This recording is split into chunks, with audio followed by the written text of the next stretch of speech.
ചോദിക്കാനുള്ള കാരണം മറ്റൊന്നുമല്ല ജിബ്രീലേ, നരകത്തെ കാക്കുന്ന മലക്ക് പറയാ അവർ വെറും പാപികളും ദോഷികളുമാണ്, അവർ ബലഹീനരാണ്, അവർ മുൻഗാമികളായ ആളുകളിലേക്ക് ചേർത്ത് നോക്കിയിട്ട് അവർക്ക് എങ്ങനെയാണ് ഈ കത്തിയാളുന്ന നരകത്തിന്റെ ചൂട് അവർക്ക് എങ്ങനെയാണ് സഹിക്കാൻ സാധിക്കുമാ?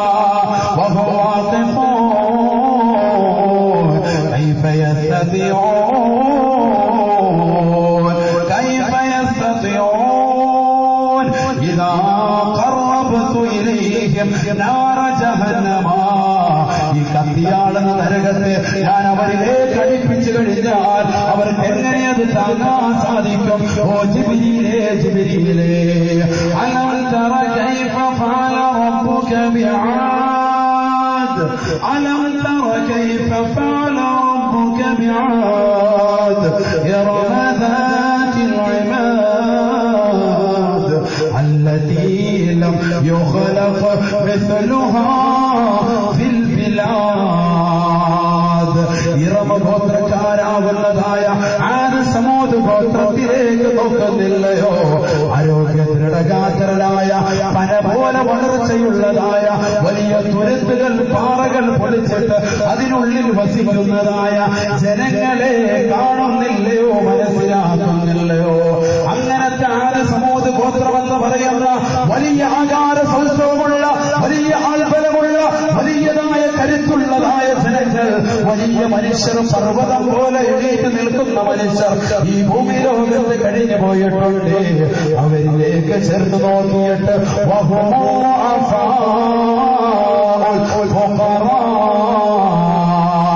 മുത്തുനബിയുടെ സമുദായം വളരെ ചെറുതാണ്, ബലഹീനരാണ്. അവരിലേക്ക് ഞാൻ നരകവുമായി ചെന്നാൽ അവർക്കത് താങ്ങാൻ സാധിക്കുമോ? ജിബ്രീലേ, ജിബ്രീൽ അലൈഹിസ്സലാം മാലിക് അലൈഹിസ്സലാമിന്റെ ചോദ്യത്തിന് മറുപടി പറയുന്നില്ല.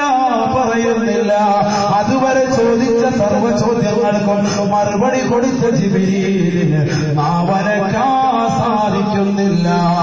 കാരണം മുത്തുനബിയുടെ സമുദായം ബലഹീനരാണ്, ബലഹീനരാണ്. അവർ തെറ്റുകൾ ചെയ്തവരാണ്, അവർ പാപികളാണ്, ദോഷികളാണ്. ഇതാ മാലിക് അലൈഹിസ്സലാം കത്തിയാളുന്ന നരകത്തെ വിളിക്കുകയാ.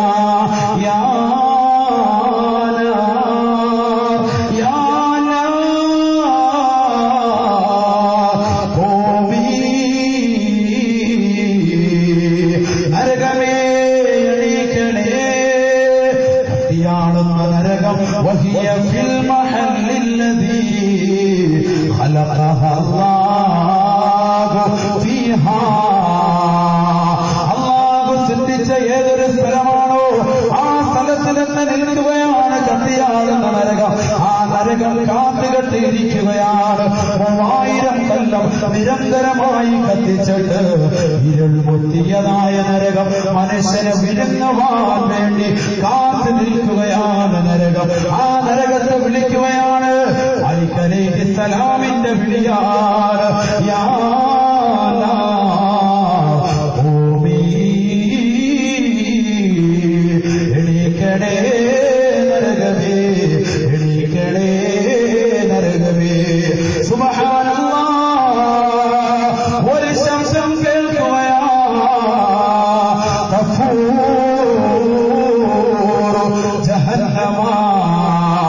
കത്തിയാളുന്ന നരകം അതിന്റെ തീപ്പരി മുഴുവനും തീച്ചാറകൾ പടർത്തിയിട്ട് ആഞ്ഞങ്ങ് എണീക്കുകയാണ് ശബ്ദത്തോടുകൂടി.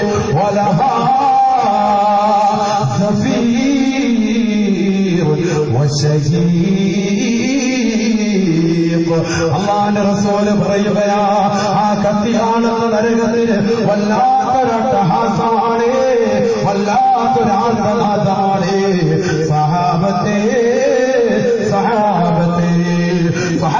നെഞ്ചു പൊട്ടിപ്പോകുമാറ് പേടിച്ചരണ്ടുകൊണ്ട് അല്ലാഹുവിന്റെ റസൂലിന്റെ അടുക്കൽ നിലകൊള്ളുമ്പോ റസൂലുള്ള പറഞ്ഞു കൊടുക്കുന്നു, ആ കത്തിയാളുന്ന നരകത്തിന്റെ രൂപം വലഹാ അർബഅതു ഖവാഇം. ആ കത്തിയാളുന്ന നരകത്തിന് 4 കാലുണ്ടത്രേ, 4 കാലുണ്ടത്രേ. കത്തിയാടുന്ന നരകത്തിന് ഇരുകാലികളായ മനുഷ്യരെ പാഠം പഠിപ്പിക്കാൻ അല്ലാഹു സൃഷ്ടിച്ചിരിക്കുന്ന നരകത്തിന് നേരെ ഇരട്ടി 4 കാലുണ്ടത്രേ. ആ കത്തിയാടുന്ന നരകത്തിന് 30,000 തലകളുണ്ടത്രേ. സുബ്ഹാനല്ലാഹ് സുബ്ഹാനല്ലാഹ്. നരകത്തിന് 30,000 തലകൾ. 10 തലയുള്ളതായ രാവണന്റെ കെട്ടുകഥ കേൾക്കുമ്പോ പേടിച്ചുകൊണ്ട് ചോറ് വലിച്ചുണ്ടെന്ന എന്റെ പ്രിയപ്പെട്ട കൊച്ചുമകനെ പേടിക്കണേ നരകമേ. എന്റെ പ്രിയപ്പെട്ട ഉമ്മമാരെ, നിങ്ങളുടെ മക്കളിൽ നമസ്കരിക്കുന്നില്ല എങ്കിൽ, നിങ്ങളുടെ മക്കളിൽ നിങ്ങൾ പറഞ്ഞതുപോലെ അനുസരിക്കുന്നില്ല എങ്കിൽ നിങ്ങൾ ഒരു കഥയും പറയേണ്ടതില്ല. പറഞ്ഞു കൊടുക്കണേ നരകത്തിന്റെ ഘോരം, പറഞ്ഞു കൊടുക്കണേ നരകത്തിന്റെ രൂപം. ഉമ്മന മുസ്താദ് പറയുന്നതല്ല, ഇത് അല്ലാഹുവിന്റെ റസൂല് പറയുന്നതാ.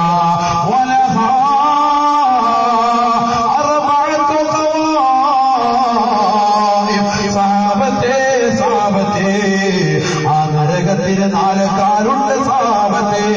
30,000 തലകളുണ്ട് സാബത്തെ. ഓരോ തലകളിലും 30,000 വായകളുണ്ടത്രേ. ഓരോ വായകളിലും 30,000 പല്ലുകളുണ്ടത്രേ. അതിന്റെ താഴ്ഭാഗത്തായിട്ടുള്ള പല്ലുകളിൽ 70,000 ചങ്ങലകൾ ഘടിപ്പിച്ചിരിക്കുകയാ. ആ 70,000 ചങ്ങലകളിലെ ഒരു വട്ട കണ്ണിയങ്ങാണ്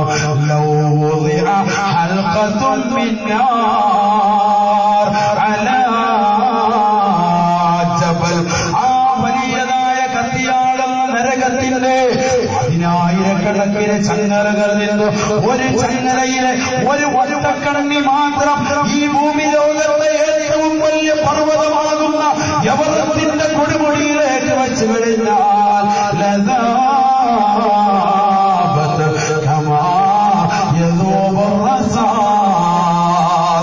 ഈയം ഒരുങ്ങി വീഴുന്നത് പോലെ ആ പർവ്വതം മുഴുവനും ഉരുകി താഴെ കാമതിക്കുമത്രേ എന്ന് നബിയുനാ